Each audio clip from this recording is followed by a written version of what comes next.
It wasn't the first time a politician had been cornered on live television, and it certainly won't be the last. But something about this particular moment, when Jasmine Crockett leaned into her microphone and asked that single, piercing question, stood apart from the countless confrontations that have become part of the political landscape. It was the precision of it, the stillness in her voice, the unwavering gaze she fixed on Florida Governor Ron DeSantis, who had walked onto that stage full of confidence and rhetorical armor, but was now visibly grasping for footing. This wasn't grandstanding. This wasn't soundbite theatrics. It was political surgery, and Crockett had just made the first incision. DeSantis had long crafted an image of himself as a disciplined warrior in the culture wars. He rarely, if ever, let his composure slip. From press conferences to public forums, he delivered talking points like a man reading from an invisible teleprompter etched into the back of his eyelids. But on this day, that cold, calculated composure shattered under a question so simple it could have been written on a sticky note. Governor, if you're so committed to protecting freedom, why do you keep banning books? For a second, DeSantis didn't answer, not because he didn't hear the question, but because he did, and he didn't know where to start. Crockett's words weren't accusatory in tone, but they carried the weight of 1,000 voices, parents, teachers, librarians, students, who had seen their classrooms and libraries upended by the sweeping legislation passed under the DeSantis administration in Florida. Banned books, removed courses, history scrubbed, diversity challenged. To those watching, this wasn't just a question, it was a demand for accountability. DeSantis, uncharacteristically unsettled, attempted to smirk it off. He began talking about age-inappropriate materials and parental rights. But his words had lost their bite. He was no longer steering the conversation, he was reacting to it. And that distinction made all the difference. Crockett wasn't giving him a political opponent to push back on. She was giving him the truth, and it cornered him. The viral moment that followed wasn't built on volume or shouting. It was built on silence. The silence between Crockett's question and DeSantis' scrambled answer. The silence that showed the audience something they had rarely seen from him, fear. Not of physical harm or embarrassment, but of losing the grip on a narrative he had so carefully curated. Crockett had cut through the branding and hit a nerve.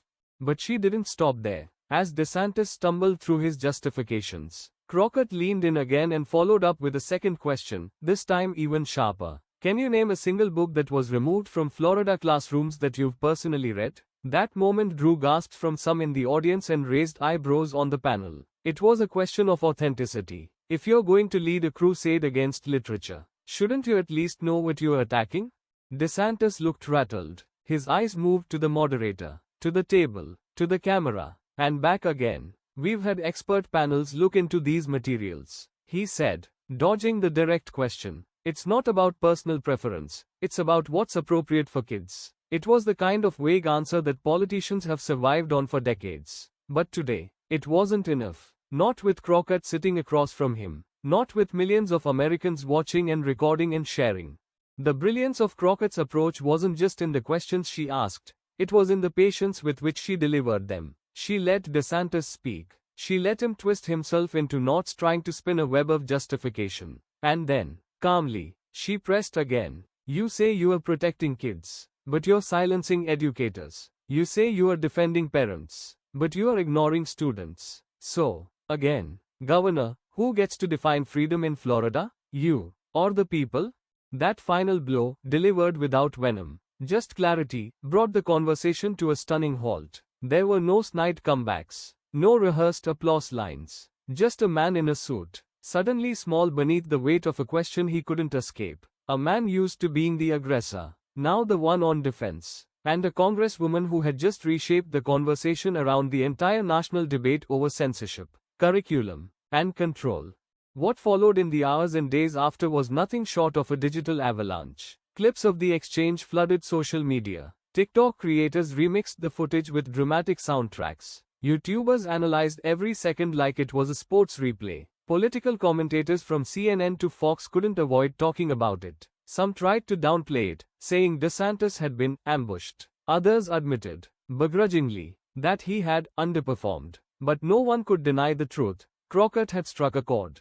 Journalists published breakdowns of the book bans sweeping through Florida schools, books by Toni Morrison, Judy Blume, and even illustrated guides to US history. The very idea that books discussing racism, gender identity, or civil rights were being labeled dangerous suddenly became a national scandal. Crockett's confrontation brought those hidden policies to center stage. And once the spotlight was on them, they didn't look like policies anymore, they looked like erasure. Crockett's supporters praised her for the calm yet forceful way she handled the confrontation. Critics, unable to refute her points, resorted to calling her performative. But even that rang hollow. What Crockett did wasn't a performance. It was a reckoning. She forced the country to ask itself what kind of future it wants. One where children are sheltered from truth, or one where they are armed with it? What makes this moment particularly consequential is that it wasn't just a clash of ideologies, it was a clash of political strategies. DeSantis has leaned into culture wars to bolster his image, believing that fighting wokeness would galvanize a base weary of liberalism. But Crockett exposed the limits of that strategy. When faced with direct, articulate, and fearless questioning, the entire framework collapsed under its own contradictions. And this matters, not just for Florida, not just for DeSantis, but for the future of the American political discourse. Because if book bans, curriculum changes, and rewritten history can be challenged by one woman asking one question, then what does that say about the foundation those policies were built on? Crockett didn't just win a moment, she challenged a movement, and it trembled. In the days that followed, school boards in states beyond Florida saw renewed protests from parents and teachers emboldened by Crockett's words. Librarians who had feared speaking out found courage. Educators who had felt abandoned found validation. And students, especially students of color, saw in her a representative who would not be silenced, who would fight not just for them but with them. Crockett gave voice to something far larger than herself. She gave voice to a generation growing up in an America where the truth is increasingly politicized. She reminded the nation that knowledge isn't a threat, that education isn't a battleground, and that history, real, raw, unfiltered history, is a teacher we cannot afford to silence.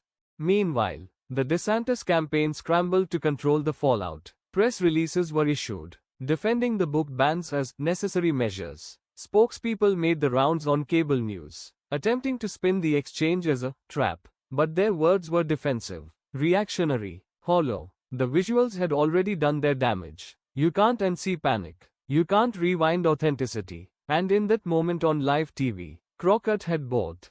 Weeks later, as the ripples of that televised confrontation continued to spread, a question lingered in the national consciousness. Why was a simple inquiry about banned books so threatening to a man who wants to be president of the United States? The answer is as unsettling as it is clear, because truth, when delivered with courage, threatens power built on fear.